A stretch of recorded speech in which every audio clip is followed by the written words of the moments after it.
देखिए सर, हिंदुस्तान का शायद ही कोई ऐसा बंदा होगा जो रतन टाटा साहब उद्योग जगत के बेताज बादशाह को नहीं जानता हो। वो हर आम हिंदुस्तानी से लेकर खास हिंदुस्तानी के दिल में राज करते हैं, और वो करेंगे भी क्यों नहीं साहब। वो एक ऐसी शख्सियत थे जो किसी पहचान के मोहताज नहीं है, और उनका यह मानना था साहब कि मैं सही फैसले लेने में विश्वास नहीं करता, मैं बस फैसले लेता हूं और अपनी मेहनत के द्वारा उन्हें सही करने में विश्वास रखता हूं। सर, रतन टाटा साहब के जीवन से वैसे तो हम बहुत कुछ सीख सकते हैं, परंतु रतन टाटा साहब से जुड़ी कुछ ऐसी खास बातें जिन्हें हम अपने जीवन में अपनाकर हम अपने जीवन को आसमान की बुलंदियों तक पहुंचा सकते हैं। आइए दोस्तों, शुरू करते हैं। सर, रतन टाटा साहब का मानना यह था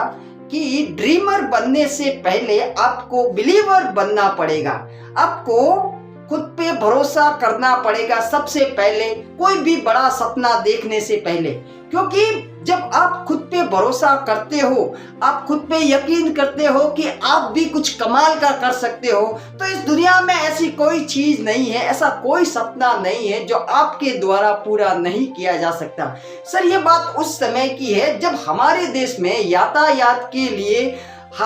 ये बैलगाड़ी, ऊंट गाड़ी, इन सब का इस्तेमाल किया जाता था। और उस समय जब हिंदुस्तान नया नया आजाद हुआ था, देश में बहुत सी विदेशी कंपनियों की गाड़ियां आ चुकी थी, तो रतन टाटा साहब ने उस समय एक सपना देखा था कि क्यों ना साहब एक ऐसी गाड़ी बनाई जाए जो पूरी तरीके से स्वदेशी हो। पूर्ण रूप से मेड इन इंडिया गाड़ी बनाने का सपना टाटा साहब ने उस समय देखा था, और उनके उसी सपने की बदौलत 1998 में टाटा इंडिका का जन्म हुआ, जो पूरी तरीके से स्वदेशी गाड़ी थी। हालांकि उस गाड़ी को मार्केट में इतनी सफलता मिली नहीं, तो टाटा साहब ने सोचा कि यार क्यों ना इस गाड़ी को, इस कंपनी को बेच दिया जाए और ये गाड़ियों का बिजनेस किसी और को दे दिया जाए।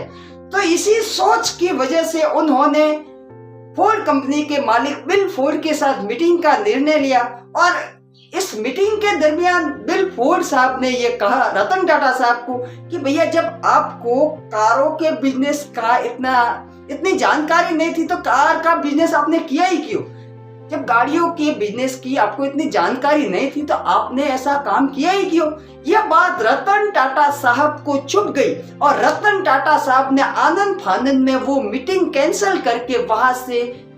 चल के घर पे आ गए, और सीधा दूसरे दिन अपनी कंपनी में आके अपने एम्प्लॉयज को इंस्ट्रक्शन दे दिया कि भैया, अब कुछ भी हो जाए, हमें इस गाड़ी को सक्सेसफुल बनाना ही बनाना है। और अपनी मेहनत के दम पे रतन टाटा साहब ने भारत के घर घर में टाटा इंडिका को पहुंचा दिया था।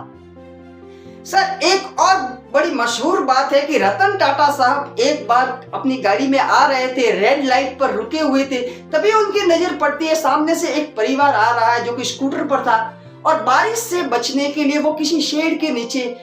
जाके छुप जाते हैं, वहां पे शरण लेते हैं। तो टाटा साहब के दिमाग में क्लिक हुआ कि यार क्यों ना मिडिल क्लास वालों के लिए एक ऐसी गाड़ी बनाई जाए जो बिल्कुल मिडिल क्लास का हर आदमी अफोर्ड कर सके, जो बहुत सस्ती हो और हर कोई इसे खरीद सके। तो मिडिल क्लास के लिए बनाई जाने वाली इसी गाड़ी, नैनो गाड़ी का निर्माण करने से पहले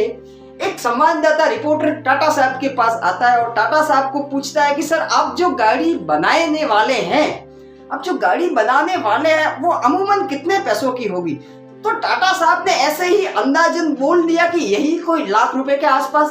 तो बस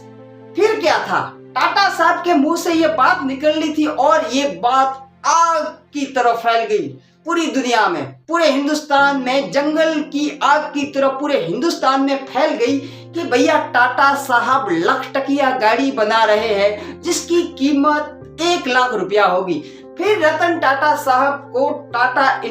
टाटा नैनो लॉन्च करनी पड़ी। हालांकि वो लाख टकिया का टैग की वजह से यह गाड़ी इतनी सक्सेसफुल नहीं हो पाई, परंतु सीखने वाली बात यह है कि साहब, रतन टाटा साहब इतनी ऊंचाई पर होने के बावजूद भी भावनात्मक रूप से इतने लोगों से जुड़े हुए थे कि वो हर किसी की भावनाओं का सम्मान करते हुए, किसी की भावनाओं को मद्देनजर रखते हुए उन्होंने टाटा नैनो बनाने का निर्णय लिया था। उनको तो पैसों की कोई कमी नहीं थी, परंतु उनका यह मानना था, उनकी ऐसी भावनाएं थी कि भैया